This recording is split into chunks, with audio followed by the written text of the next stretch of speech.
Hello, Dr. Kemp here, the Hammond Doctor. Right now I'm installing this Amphenol connector, the Amphenol input plug to this Leslie 147A amplifier.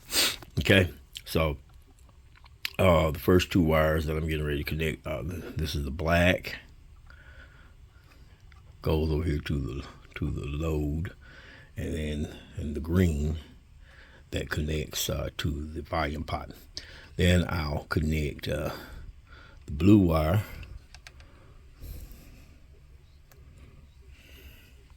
which runs to the motor control. This blue wire here runs to the motor control. It'll go over here, up here, and the yellow, which goes to the fuse, goes right there.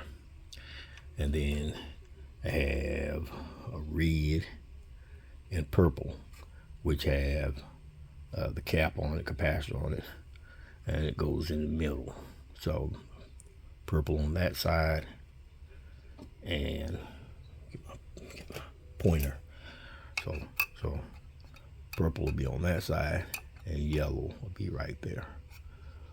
And that's how I'll reconnect that and solder everything. So first I'm gonna solder the black and the green, and then I'll take care of this.